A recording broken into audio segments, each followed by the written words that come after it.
Class 3, green division. Whoa. That gilt, combines good look and balance and sound, but she's loaded, got muscle, and handles it good. Whew, and I thought the last one was really good. And maybe that last one's a little taller fronted, and maybe she's a tick leveler in design, but this one looks more like a market hog. And she's a gilt.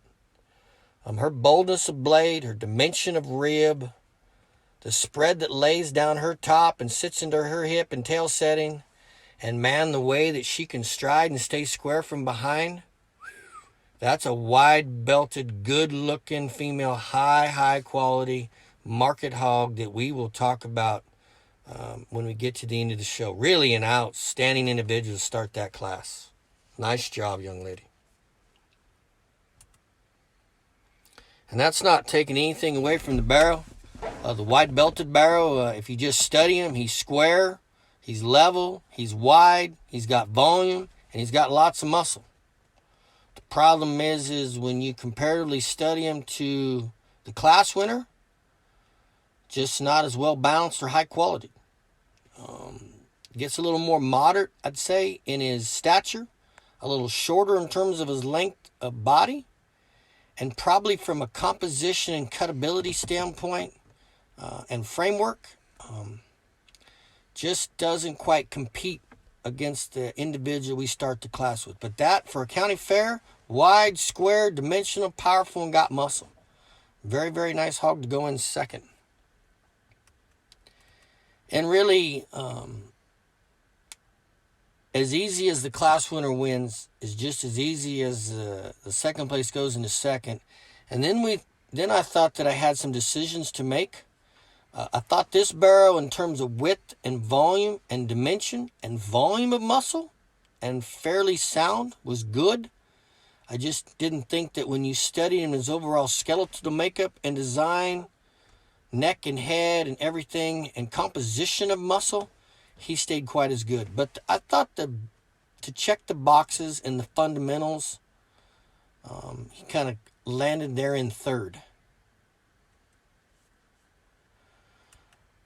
The gilt in fourth probably has an advantage in lean muscle and cutability and shape and true leanness and trimness compared to the barrow in third. But I thought the barrow probably had an advantage in terms of market readiness and just his extra added softness in terms of his rib and maybe overall soundness and slope to his shoulder. But that gilt is lean, muscular, heavy muscled, fresh in terms of her appearance. I like her muscle content. And young man, you did a nice job in terms of presenting her and showing her.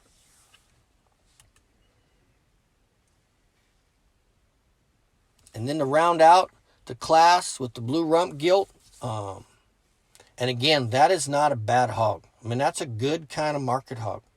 She's level, she's well balanced, she's sound, she's soft enough in terms of her rib, she's fluid in terms of her motion. But again, when you and I apologize that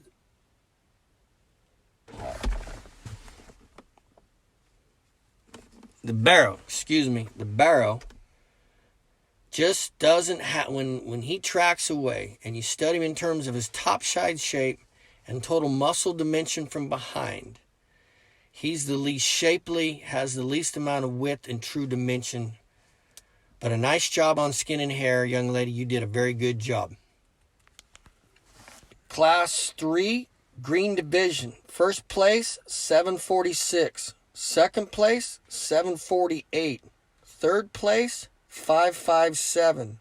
Fourth place, 559. And fifth place, 593.